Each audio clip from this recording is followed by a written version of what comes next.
আজকের ভিডিওতে জানতে পারবেন নাকবা দিবস ফিলিস্তিনিদের দুর্দশার সূচনা, একটি জাতির কান্না, একটি ইতিহাস যা মুছে ফেলা হয়েছে শক্তির দম্ভে। নাকবা একটি শব্দ যার অর্থ বিপর্যয়, কিন্তু ফিলিস্তিনিদের কাছে এটি শুধু একটি শব্দ নয়, এটি একটি জীবন্ত যন্ত্রণা। কি হয়েছিল 1948 সালে? কেন লাখ লাখ মানুষ তাদের ঘর হারালো? কে দায়ী এই মানবিক বিপর্যয়ের জন্য?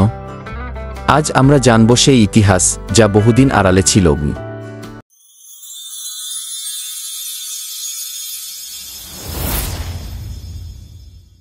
নাকবা শব্দের তাৎপর্য। নাকবা কি শব্দটি আরবি ভাষার, যার অর্থ বিপর্যয় বা ধ্বংস। ফিলিস্তিনিরা প্রতি বছর 15ই মে এই দিনটিকে স্মরণ করে, কারণ এই দিনে 1948 সালে ইসরায়েল রাষ্ট্র প্রতিষ্ঠিত হয়, যার ফলশ্রুতিতে 7 লক্ষেরও বেশি ফিলিস্তিনি নিজ ভূমি থেকে উৎখাত হয়। এই দিনটি শুধু ইতিহাস নয়, এটি একটি চলমান ট্র্যাজেডি, একটি জ্বলন্ত স্মৃতি। ব্রিটিশ ম্যান্ডেট ও বিভাজনের রাজনীতি। প্রথম বিশ্বযুদ্ধের পরে ব্রিটিশরা প্যালেস্টাইন অঞ্চল নিয়ন্ত্রণ করতে থাকে। 1917 সালের বেলফোর ঘোষণা বালফোর ডিক্লারেশন ছিল ইহুদিদের জন্য একটি স্বতন্ত্র রাষ্ট্র গঠনের প্রতিশ্রুতি। অথচ সে সময় ফিলিস্তিনে মুসলিম আরবের সংখ্যাই ছিল সর্বাধিক, প্রায় 90%। 1947 সালে জাতিসংঘ একটি বিভাজন পরিকল্পনা গ্রহণ করে।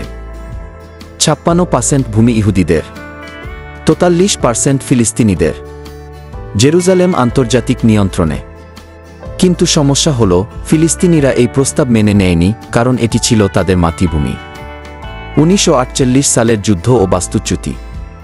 1948 সালের 14 মে ইহুদি নেতারা ইসরায়েল রাষ্ট্র ঘোষণা করেন। পরদিন আরব রাষ্ট্রগুলো যুদ্ধ শুরু করে। এই যুদ্ধের সময় ইসরায়েলি বাহিনী প্রায় 500টিরও বেশি ফিলিস্তিনি গ্রাম ধ্বংস করে। ফলাফল, প্রায় 7 লক্ষ ফিলিস্তিনি সিরিয়া, লেবানন, জর্ডান ও গাজায় আশ্রয় নেয়। অনেক পরিবার দ্বিখণ্ডিত হয়ে পড়ে। এই ঘটনার নামই নাকবা, মানবিক সংকট ও শরণার্থী শিবির। আজ পর্যন্ত 70 লক্ষেরও বেশি ফিলিস্তিনি তাদের জন্মভূমিতে ফিরতে পারেনি। জাতিসংঘের রিপোর্ট অনুযায়ী শরণার্থী শিবিরগুলোতে বাস করা মানুষদের 80% দারিদ্র্যসীমার নিচে বসবাস করছে। শিক্ষা, স্বাস্থ্য ও জীবনের মৌলিক অধিকার থেকে তারা বঞ্চিত। অনুওয়া, United Nations Relief and Works Agency, তাদের জন্য সাহায্য প্রদান করে, কিন্তু সেটাও যথেষ্ট নয়। ইসরায়েলের ভূমিকা ও আন্তর্জাতিক নীরবতা।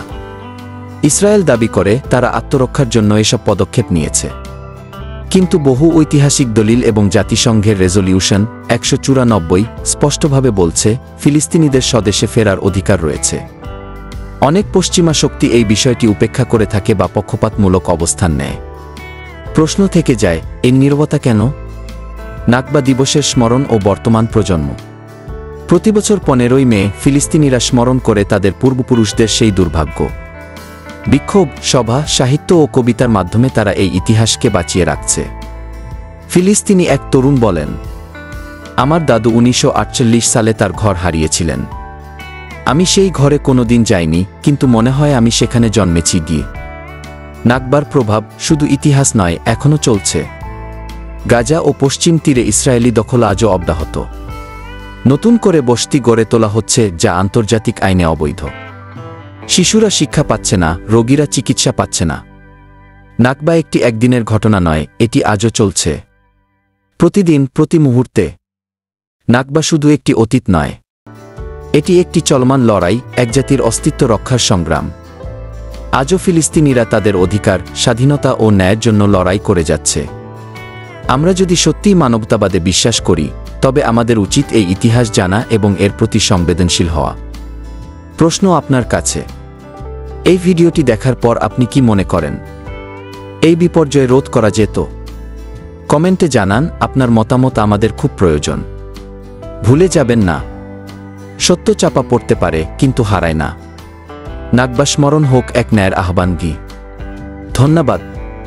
লাইক দিন, শেয়ার করুন ও সাবস্ক্রাইব করতে ভুলবেন না এমন মানবিক কন্টেন্টের জন্য।